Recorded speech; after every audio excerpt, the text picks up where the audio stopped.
नमस्कार दोस्तों, स्वागत है आपका हमारे YouTube चैनल जीके ट्रैकर पे। देखिए फ्रेंड्स, आज के वीडियो में हम बात करेंगे जो हमारी एक सीरीज है Uttarakhand GK MCQ practice set series. इस सीरीज में हम उत्तराखंड जीके के इंपॉर्टेंट एमसीक्यूज को यहाँ पर कवर करते हैं और जैसा हम हमारी हर सीरीज में करते हैं, सिर्फ क्वेश्चन आंसर को कवर नहीं करते, इनके साथ जुड़े हुए जो आपके फैक्ट्स होते हैं उनको भी यहाँ पर कवर कर जाते हैं, जिससे आपके उत्तराखंड जीके की प्रैक्टिस भी हो जाती है और आपका साथ में रिवीजन भी यहां पर हो जाता है। यह हमारी उत्तराखंड जीके एमसीक्यू की 102वीं क्लास है। अगर आपने इससे पहले की क्लासेस को नहीं देखा है, आप उन सभी क्लासेस को चैनल पर बनी प्लेलिस्ट से भी देख सकते हैं। प्लेलिस्ट का लिंक आपको वीडियो के डिस्क्रिप्शन में और कमेंट सेक्शन में यहां पर मिल जाएगा। तो चलिए दोस्तों, आज की क्लास को शुरू करते हैं। आज का हमारा पहला क्वेश्चन है, किस गोरखा सुब्बा ने ब्राह्मणों पर कुशही कर लगाया था? तो ब्राह्मणों पर कुशही नामक कर किसने लगाया था? पहला क्वेश्चन आपका यह बन गया, गोरखाओं ने लगाया था। क्वेश्चन पेपर में आ चुका है। पेपर में आपसे पूछा गया था कि गोरखाओं ने ब्राह्मणों पर किस वर्ष कुशही नामक कर लगाया? यह लगाया था 1797 में। किसके ऊपर यह कर लगा था? ब्राह्मणों के ऊपर लगा था और इस कर को सुब्बा बमशाह के द्वारा लगाया गया था। ऑप्शन बी सही आंसर हो जाएगा। तो कुशही कर को लेकर के जो बातें हैं हमने उनको देखा, किसने लगाया, किस पर लगाया और कब लगाया गया, किसके द्वारा यहां पर लगाया गया। ठीक है, ऑप्शन बी सही उत्तर हो जाएगा। नेक्स्ट है, उत्तराखंड में किस मौसमी घटना से शीत ऋतु में ओलों की भी वर्षा होती है?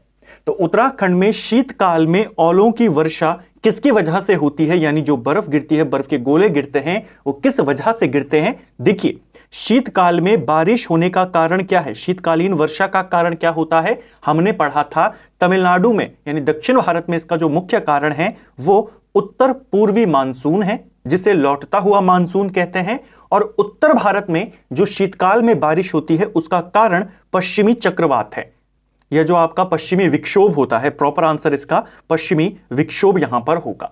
ऑप्शन सी सही उत्तर यहां पर हो जाएगा। ठीक है, इसी के कारण उत्तराखंड में भी बारिश होती है और जिसकी वजह से कुछ स्थानों पर, जो उच्च स्थान है, ठंडे स्थान है, वहां पर ओलों की भी वर्षा होती है। ठीक है, नेक्स्ट है, किस कुमाऊं कमिश्नर के काल को कुमाऊं में ब्रिटिश शासन का स्वर्ण युग माना जाता है? रिपीटेड क्वेश्चन है, बहुत बार पेपरों में पूछा गया है। ब्रिटिश शासन का स्वर्ण युग यह माना जाता है जॉन हेलिट बेटन के काल को।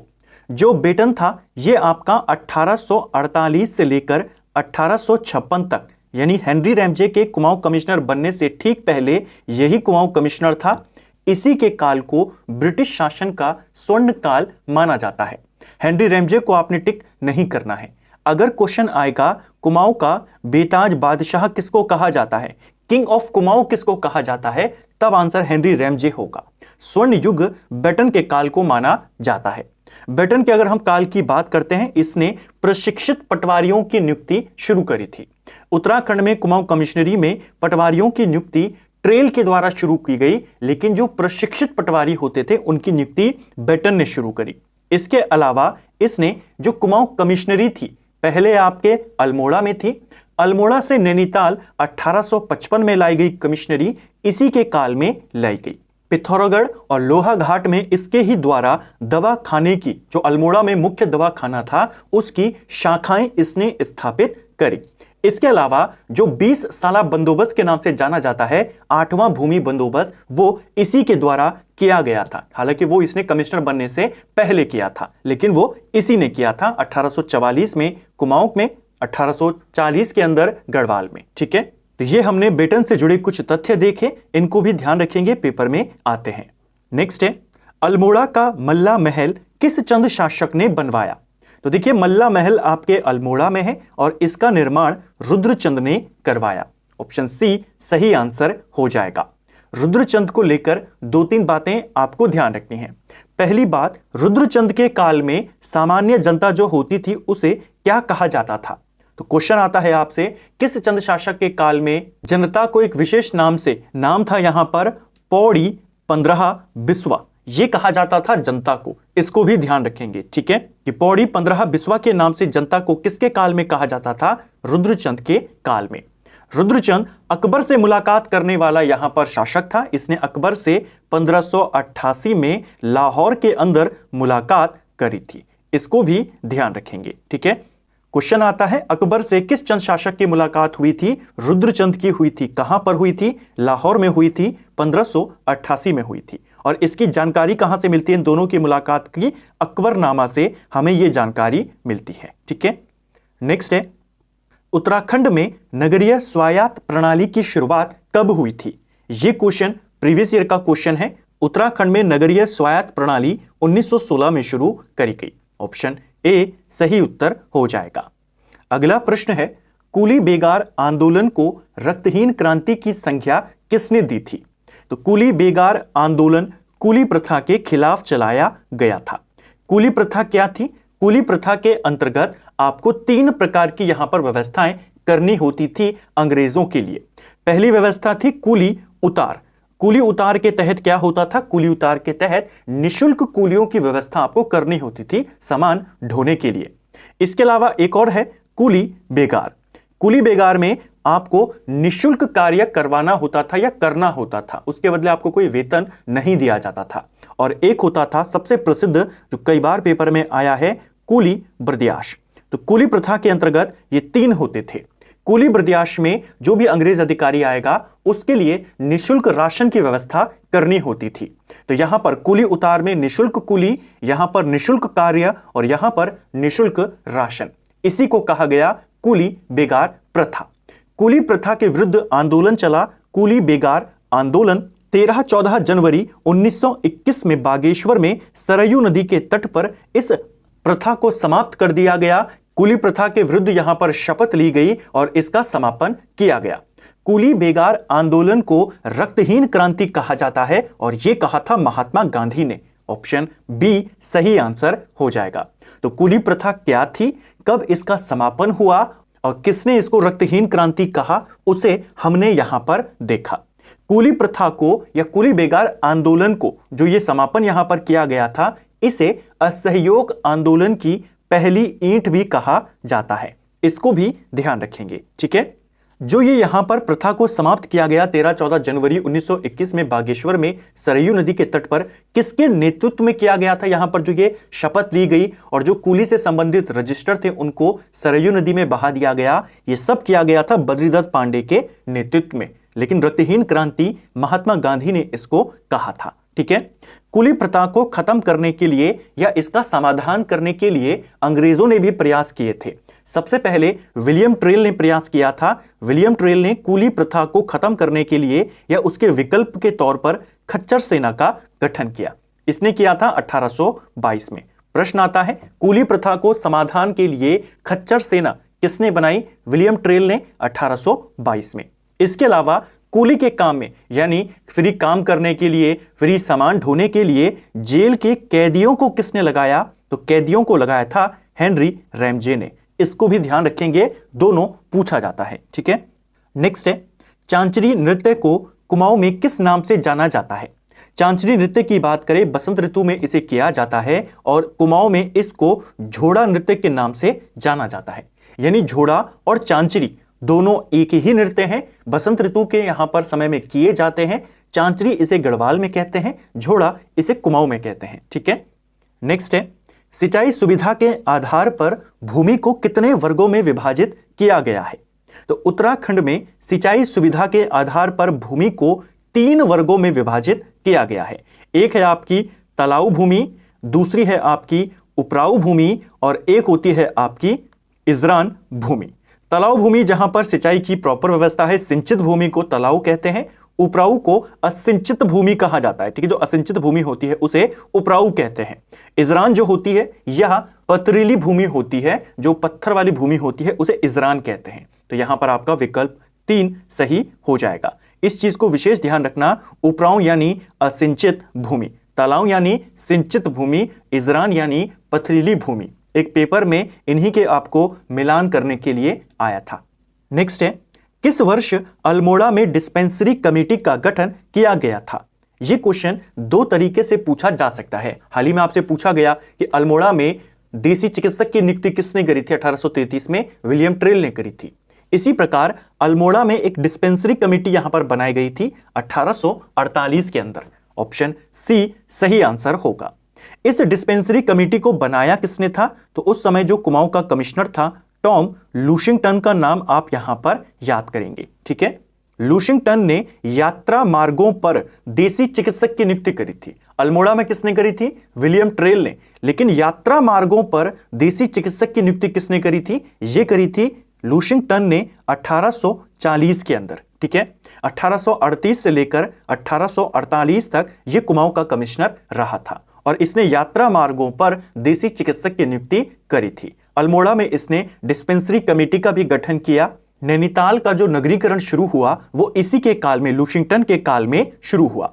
लूशिंगटन की जो बेटी थी उसका विवाह हेनरी रैमजे के साथ हुआ। तो लूशिंगटन का दामाद कौन था? लूशिंगटन का दामाद हेनरी रैमजे था। इसके अलावा एक और चीज याद करेंगे, कुमाऊं के काफी प्रसिद्ध कवि हैं गुमानी पंत।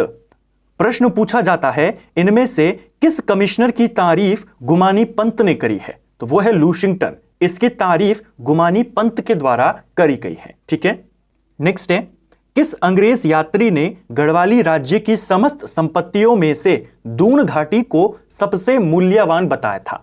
तो उत्तराखंड की जितनी भी यहां पर संसाधन हैं, घाटियां हैं, उन सभी में सबसे मूल्यवान घाटी दून घाटी है। किसने कहा था? यह बताया था फ्रेजर के द्वारा। ऑप्शन ए सही आंसर होगा। फ्रेजर की किताब है जिसका नाम है हिमालय माउंटेन और इसी किताब में इसने उत्तराखंड की सभी संपत्तियों में सबसे मूल्यवान दून घाटी को कहा फ्रेजर के द्वारा। ठीक है, नेक्स्ट है, तराई भाबर में पटवारी और कानूनगो की नियुक्ति के नियम सर्वप्रथम कब निर्धारित किए गए? यह क्वेश्चन भी पेपर में पूछा गया है। दो क्वेश्चन यहां से आपके बनते हैं।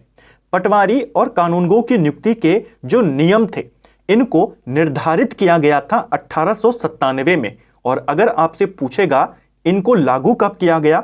इनको लागू किया गया था 1906 में। तो लागू पूछेगा 1906 होगा और निर्धारित पूछेगा 1897 यहां पर होगा। ठीक है, दोनों वर्ष आपको याद करने हैं, पेपर में पूछे गए हैं। तो तराई भाबर में इनकी नियुक्ति के नियम कब बने? 97 में। इन नियमों को लागू कब से किया गया? 1906 से।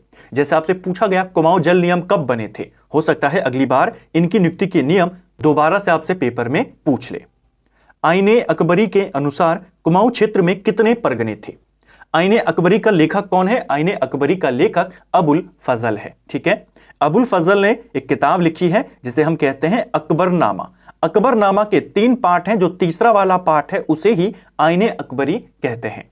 अकबरनामा भी अबुल फजल ने लिखी है, तो जाहिर सी बात है इसे भी कौन लिखेगा? अबुल फजल लिखेगा। कई बार एग्जामिनर आपको अकबरनामा और आईने अकबरी में कंफ्यूजन कर देता है। इसी का पार्ट है, अकबरनामा का ही पार्ट है आईने अकबरी। ठीक है, तो आईने अकबरी में कुमाऊं का उल्लेख किया गया है और इसमें कुमाऊं क्षेत्र में 21 परगनों के बारे में बताया गया है। ऑप्शन बी सही उत्तर यहां पर हो जाएगा। नेक्स्ट है, किस वर्ष सिविल व रिजर्व वनों को अलग किया गया था? तो देखिए, सिविल वन और रिजर्व वन इनको पृथक किया गया, अलग अलग किया गया 1878 में। ऑप्शन सी सही आंसर होगा। वन अधिनियम कब आया था भारत में? 1865 में। 1878 में इसमें संशोधन किया गया, सिविल और रिजर्व वनों को अलग अलग किया गया। ठीक है, किस जनजाति में जादू टोने का अत्यधिक प्रचलन है? तो कौन सी जनजाति है जो जादू टोने से संबंधित है, जिसका ज्यादा प्रचलन होता है? कौन सी जनजाति में? सही आंसर है बोक्सा जनजाति। ऑप्शन डी सही उत्तर होगा। उत्तराखंड में जनजातियों को लेकर लगातार आपसे सवाल आते रहते हैं। बोक्सा जनजाति की बात करें, बोक्सा जनजाति को लेकर एक क्वेश्चन आया था पेपर में कि बोक्सा जनजाति सर्वप्रथम कहां पर बसे थे? तो ये आकर बसे थे सबसे पहले बनबसा क्षेत्र में, जो चंपावत में आता है। 16वीं सदी में ये यहां पर आकर बसे थे। ठीक है, एक और क्वेश्चन बोक्साओं को लेकर पूछा गया, नैनीताल और उधम सिंह नगर में जो बोक्सा बहुल क्षेत्र हैं उनको क्या कहा जाता है? तो बोक्सा बहुल क्षेत्रों को बुक्साड़ कहा जाता है। इस चीज को भी ध्यान रखेंगे। ठीक है, एक और क्वेश्चन पूछा गया था, देहरादून में रहने वाले बोक्साओं को क्या कहा जाता है? देहरादून में रहते हैं आपके मेहर बोक्सा। इसको भी याद करेंगे। ठीक है, बोक्सा जनजाति अपने को पवार राजपूत मानती है। यह क्वेश्चन भी पेपर में पूछा जा सकता है। ठीक है, बुक्सा जनजाति में ही आपको जादू टोने का अधिक प्रचलन यहां पर देखने को मिलता है और जो जादू टोना करने वाले होते हैं, तंत्र मंत्र के ज्ञाता होते हैं, उनको बुक्सा जनजाति में भरारे कहा जाता है। इस चीज को भी आपने याद करना है, पूछा जा सकता है। ठीक है, नेक्स्ट है, कत्यूरी शासन काल में ग्राम शासक को क्या कहा जाता था? तो कत्यूरी शासन काल में जो गांव का शासक होता था, ग्राम शासक या ग्राम प्रमुख होता था, उसे महत्तम कहा जाता था। ऑप्शन ए सही आंसर हो जाएगा। कत्यूरी शासन काल में प्रतिहार कौन होता था? द्वार रक्षक। तो द्वार रक्षक को क्या कहते थे? प्रतिहार। इसके अलावा जो गढ़ का रक्षक होता था उसे कोटपाल कहा जाता था। कुलचारिक कत्यूरी काल में तहसीलदार को कहा जाता था। इसको भी आपने ध्यान रखना है। ये कुछ इंपॉर्टेंट पदाधिकारी कत्यूरी शासन काल के।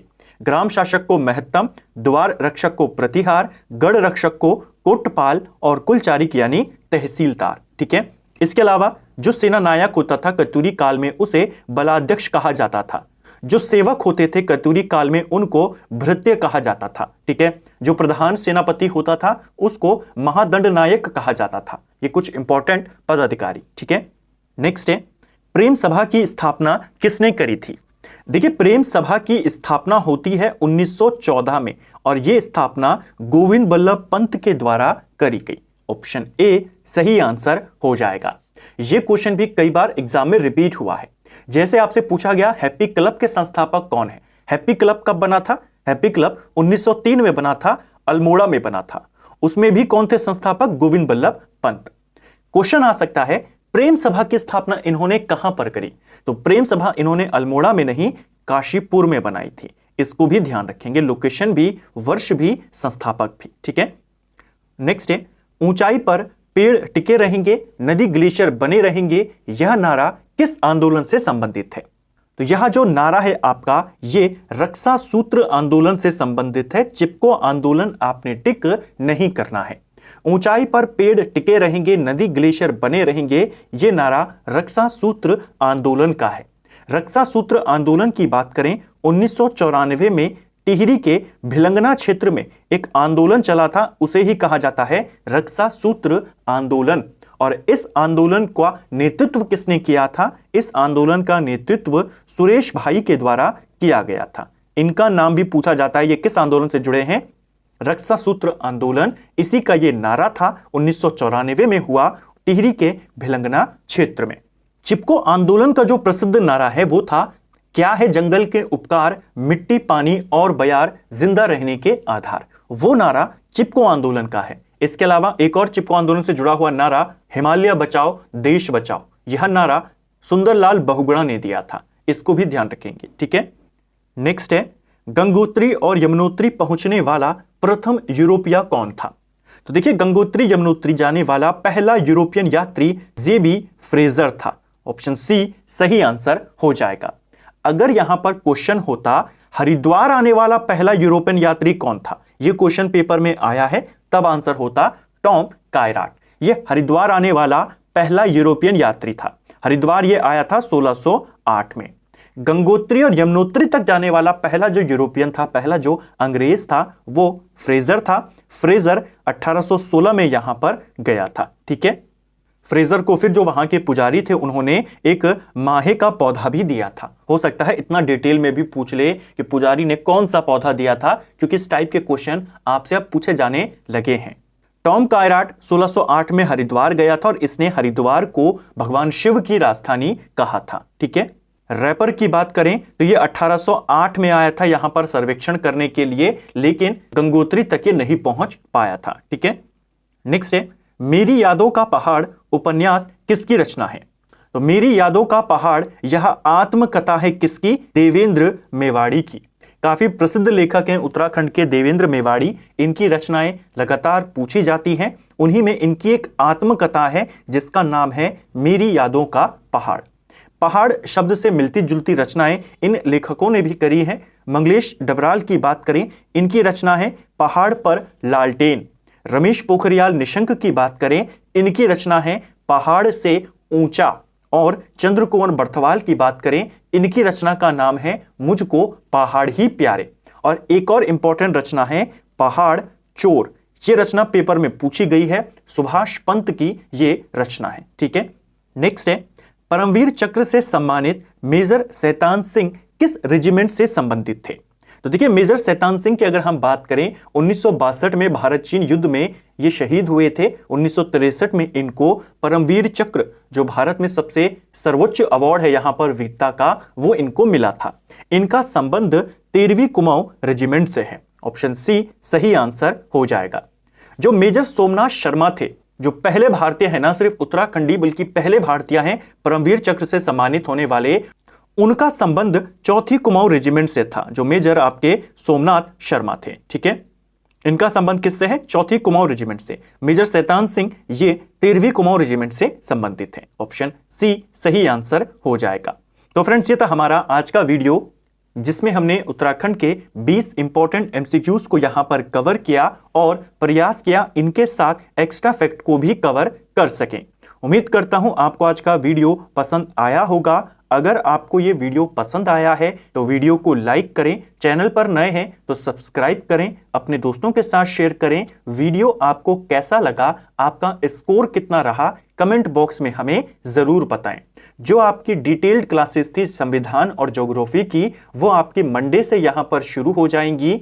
दोनों में आपकी थोड़ी थोड़ी क्लासेस बची हुई हैं। बहुत जल्द आपकी दोनों सीरीज कंप्लीट यहां पर हो जाएगी। फिर करेंगे उत्तराखंड की एक डिटेल क्लास शुरू। Thank you friends.